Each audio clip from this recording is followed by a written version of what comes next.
Welcome to this video, a new video in the series Chess Giants presenting great games from the past. And this is a little bit different than the first two games that I presented in the series. This is not a direct attacking game, but a strategic masterpiece by Anatoly Karpov. It's a well-known game, but it's one of those games, if you know it, good for you. If you don't know it, you're about to experience an absolute classic, and you will know it after watching the video. Okay, let's get ahead.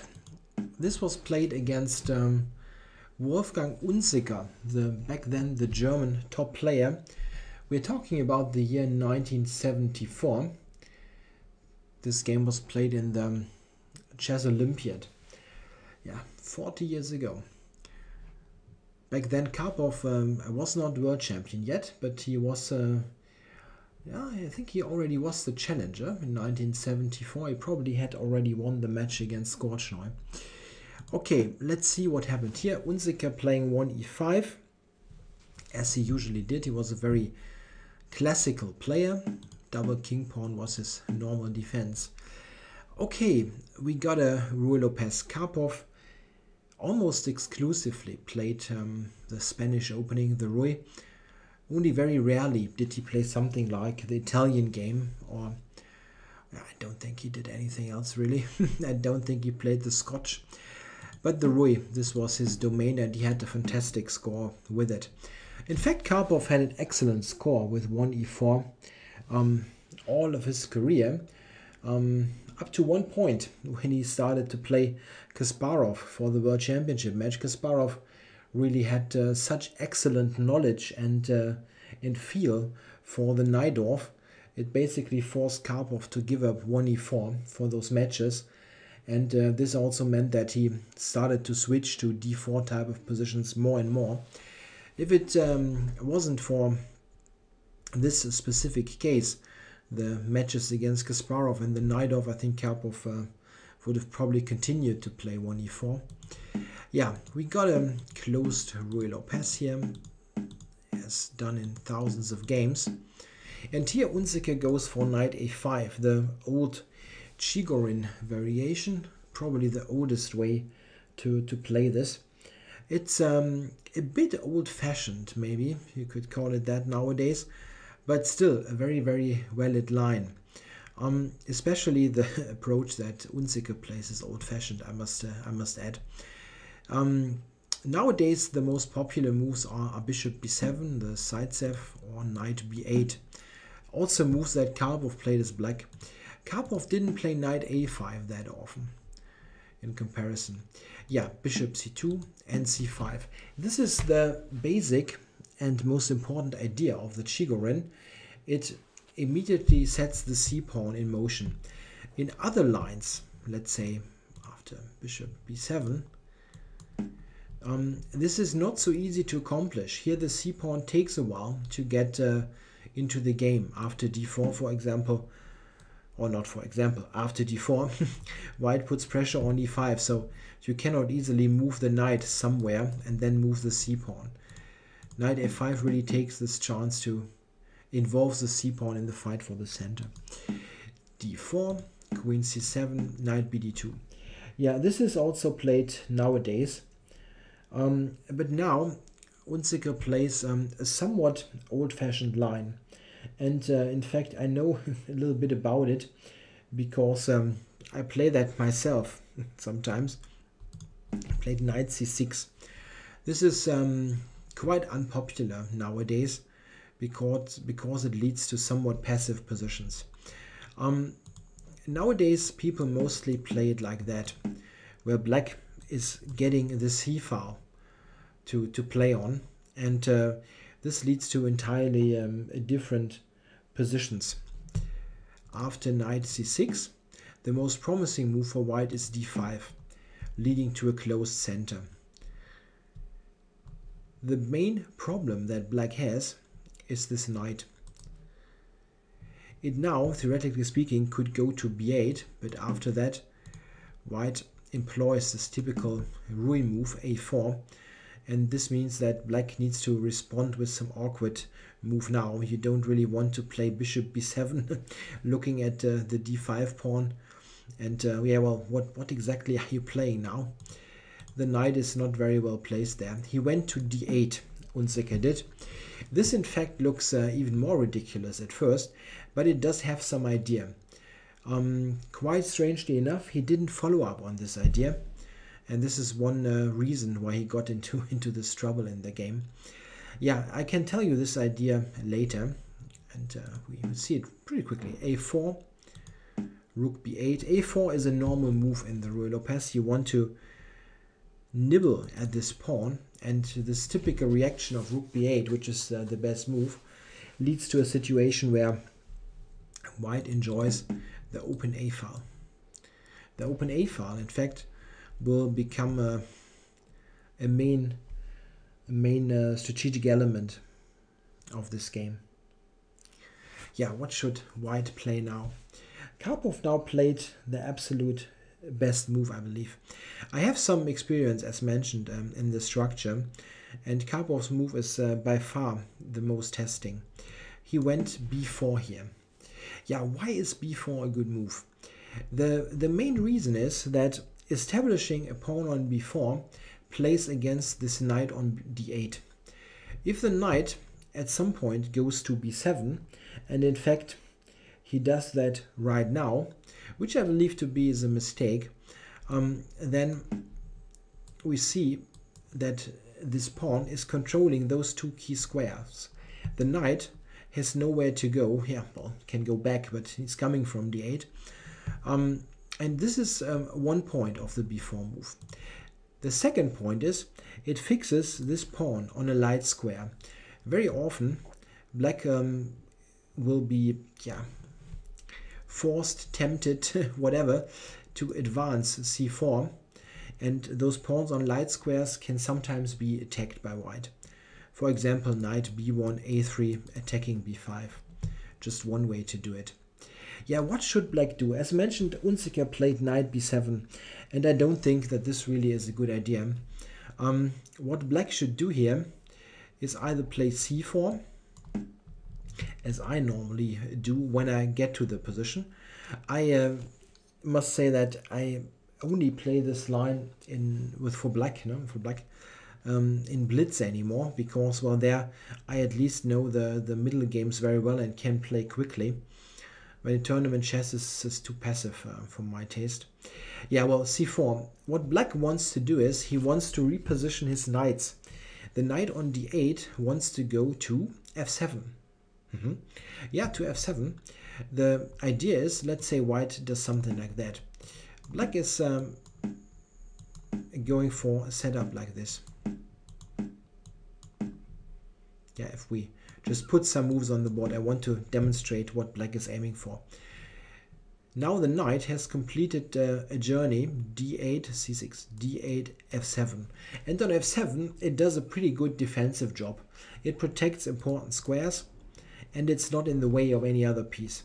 It sometimes prepares ideas like bishop f8 to h6 to exchange the dark squared bishop. Very long-term plan. But the most important thing is it's not in the way. The knight on b7, as Unzicker played, is really heading nowhere, and it will actually, it will obstruct black's pieces. Karpov now went knight f1, the typical regrouping, bishop d7 and bishop e3. A very logical setup. You play bishop e3 and now queen d2. Note that black went rook a8 to now play for the a file. This is certainly the right idea, but it needs to be followed upon with the right continuation. How should black play now? Unzicker played a very obvious looking move. He played rook f to c8. What's the general idea of the move? Yeah, what black wants to do is he wants to put the queen on the 8th rank and then trade on a1 and play rook a8 again. So it's a little bit like arranging your pieces for a mass trade-off on the a file. The idea was perfectly right, but it was executed in a less favorable way. What black should have done is he should have played rook f to b8. The difference is very subtle, but there is one. After this, bishop d3, black will play queen c8, and now we will get this piece trading on the a file. It still is more comfortable for white, this position, but it is a very resilient position and not easy to break down. In the game, he didn't manage due to some very nice maneuvers. Rook fc8, as mentioned, was played in the game. Of course, black is now threatening to take on b4. The c2 pawn, c2 bishop is hanging, so white went bishop to d3. Yeah, now Unzicker played the move g6. And after knight g3, he went bishop f8. If he tries to complete this regrouping that I said to exchange on the a file, queen d8, the problem is that after those straights, all of a sudden the e5 pawn is a weakness. And white wins an important central pawn. That's the difference to the setup with rook b8 and queen on c8. If we just go back, rook b8, bishop d3, queen c8 for example, knight g3, then here b takes, knight takes, the queen is an additional protector of e5. Very subtle, but this was enough to get Unzicker into deep trouble. As mentioned, this was played. Yeah, and now Karpov begins the fight for the a file. Rook a2. That's a strong move, intending rook a1. This gives white control over the a file. Black must react. What should he do? One possible idea would be to trade and then try to go for counterplay like that. This looks nice at first, but if you take a closer look after queen b1, the black queen is not doing very much. It is, well, it is looking at the b4 pawn, but white first and foremost threatens to kick the queen back, like rook c8. Yeah, it can easily happen that after queen a3, rook c1, we got more pieces traded. Check.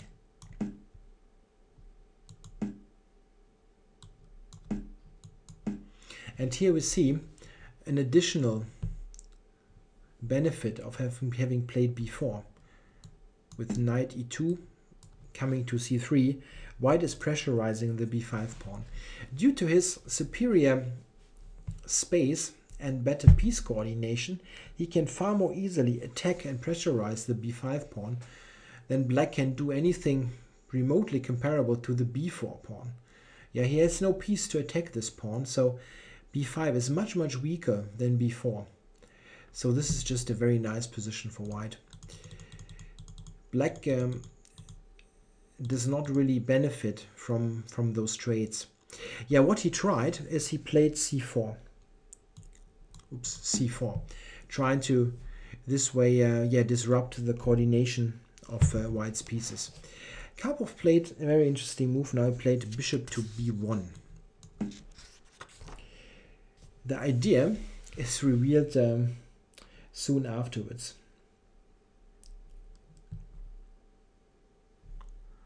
Queen d8 now was played, again initiating the idea to play rook takes a2 and rook a8.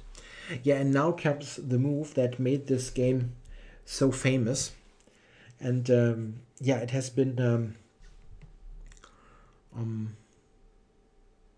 yeah, how can I say, this is a very famous motif that has been used after this game tons of times, because people came aware of it and sort of yeah, they looked for possibilities to play it.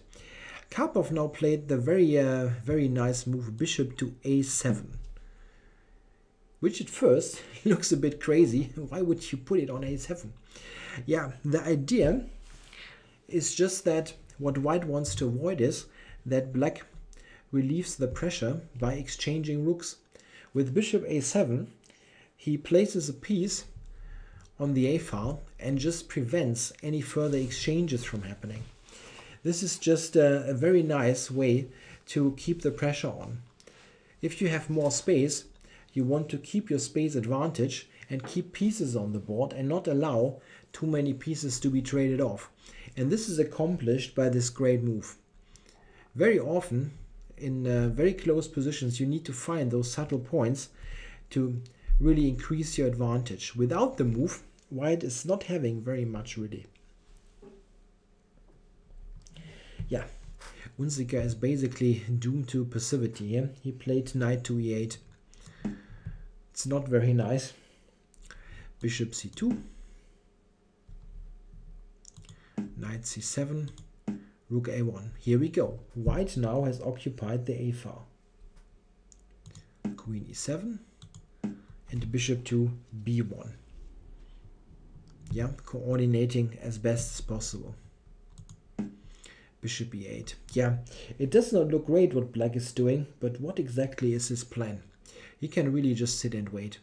What Karpov now wants to do is, he wants to gain even more space.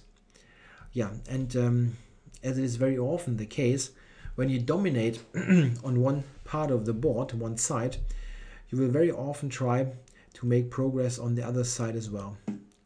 And this is now initiated. Knight e2. Knight back to d8, knight h2, and here we go. The f-pawn is set into motion. At first, this looks a bit risky because, well, black might be able to use the long diagonal with this bishop. That's true, but it also creates an important change in the structure that is beneficial for white. After the capture, and this is what really black should have done, he didn't play that, and this is really, yeah, I think a big practical mistake, really. He should have taken. And what I'm getting at is after white recaptures on f4, and now, yeah, what should black play? It's very difficult. Yeah, let's say he plays knight b7 back. Then white is coming to d4. This is what I was getting at. With the e5 pawn gone, white has gained the d4 square for his pieces. This can be a knight. This can also be a bishop. Bishop to d4 can be a good idea at the right moment. This is very, very advantageous for white. Also, because of the fact that in the position here after the capture, black really wants a knight on e5, but it's very difficult to get a knight there. If you want to really force it, the only way to do it is to start with f6, which again kills your bishop and will also lead to a very nice position for white. Yeah, for example, knight f3, knight f7, knight d4. And white has an excellent position. He's got e6 as an outpost, c6 as an outpost, and he's always putting pressure on the b5 pawn. It's a very nice position. Unzicker, however, played the move f6. Yeah, staying passive. And yeah, Karpov uses his chance here to gain even more space with f5. It's getting yeah, more and more cramped for black. Here, black has a choice, and I think he probably should have taken on f5. It's nothing that you love to play, that's clear. But what he played, I think, is pretty much the same as giving up. I think black should take and try to fight from here. White is, of course, much better, but it's still, yeah, something that you can continue to fight. Note that this transformation in the pawn structure has given white now an additional asset, the e4 square. This could be a good square for a knight, for example. On the other hand, maybe black has some possibilities. Yeah, rook h8, something to g8. Yeah, it's a long time, but it does not feel so passive as in the game. In the game, he played g5, just trying to absolutely, yeah, batten down the hatches and try to survive this. However, it is as passive as it gets. How does white continue now? We now see a very nice maneuver by Karpov, and this is the second very impressive and very instructional moment of this game. Yeah, how can white improve his position? It's all very nice on the A file, but how do you make any progress? If you are unsure what to do, it's very often a good idea to look at your worst piece. What's the worst piece? Is there a way to improve the worst piece or exchange the worst piece for a good piece of the opponent? And this is a key principle that Karpov now uses. He plays bishop c2. The idea of the move is c2, d1, h5. Trade this bishop against black's bishop, the light squared bishop. This would mean a huge progress for white, and black really has no way to prevent that. He, theoretically speaking, could have played h5 now, but this does not help him very much. For example, after this, he is ultimately forced to move the h-pawn, and this, at the end, will also lead to his defeat. White now has the g4 square for the knight and will certainly be able to open up the position at the right moment with g3. It's really not helping him much. He went bishop f7, and now Karpov continued with his idea. Knight g3, knight b7, bishop d1, exchanging that stupid looking bishop on h5, h6, and bishop h5. Yeah, if black plays something like queen e8 to cover this for the moment, this is not nothing that helps for very long. White can just increase the control over the h5 square and get the trade in anyway. Yeah, he went h6. Not helping very much, weakening the light squares even more, but it's very hard to give him any advice. Bishop h5, queen d1, keeping control over h5.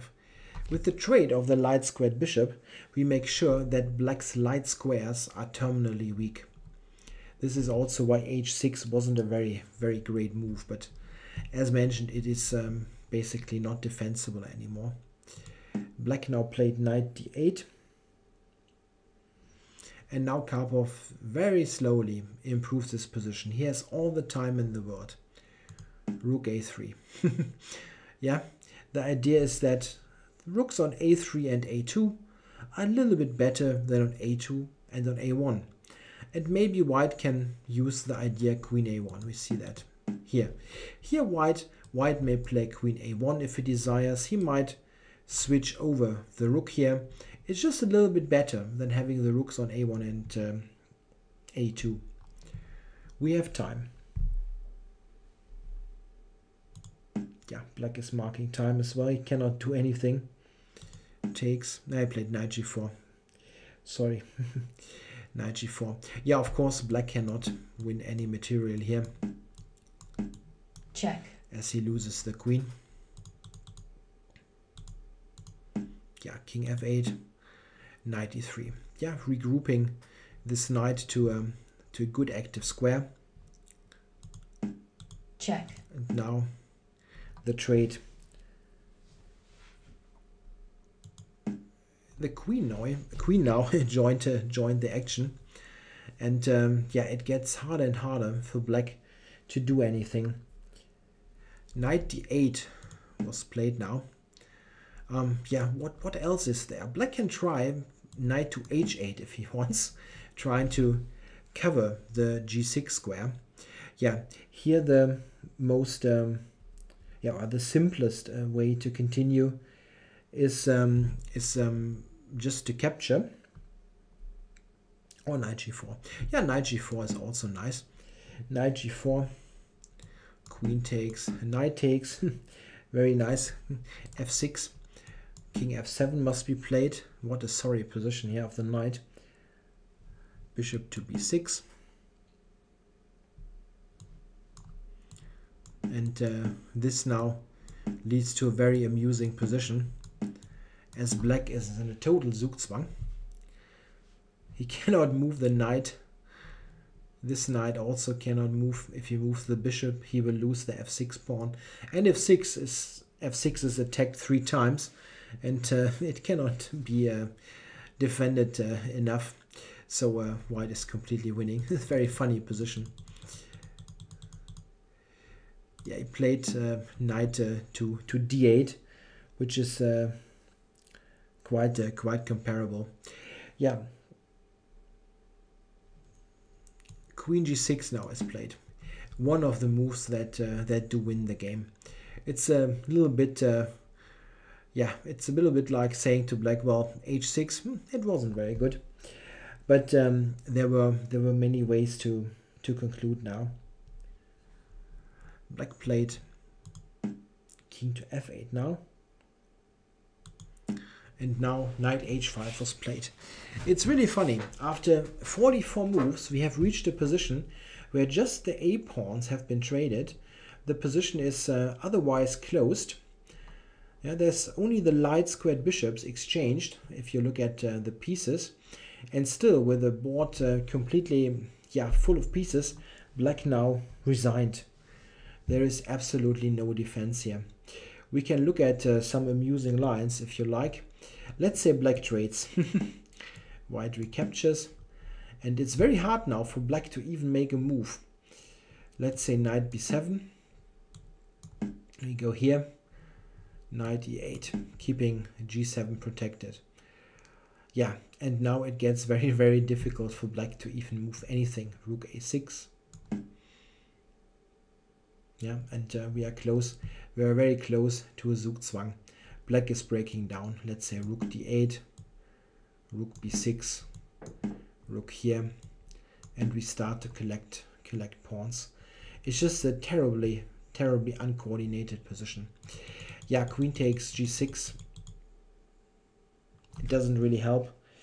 And if he just stays here with the queen, then knight g4 provides further pressure on those weaknesses, h6, f6, and so on.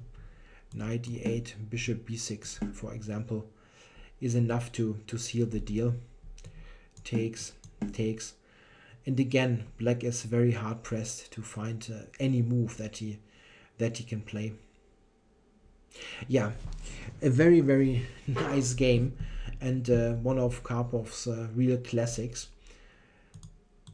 If we go back to see some key ideas, yeah, black here employed a rather passive setup, a setup that does not really allow for many inaccurate moves.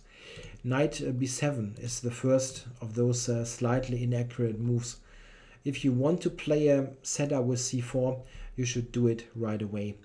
By the way, maybe knight e8 is a possible idea here for black to avoid the general structure with the closed center. Yeah, well, knight b7 is the first step in the wrong direction, and the next important point was that this wasn't a precise move. Rook fb8, queen c8 was better. And here the main problem was that black didn't see this bishop a7 idea. He thought that he would be able to trade rooks to get some relief for his position by trading, but bishop a7 prevented all that. And with black being paralyzed on the queen side, white could open the second front on the king side. After black allowed this structure, White now found the nice maneuver with this bishop. Trade it off and then invade on the light squares. Yeah, and at the end it was almost a Zugzwang. Black couldn't really move anything and was totally paralyzed. Yeah, a total classic here by Karpov.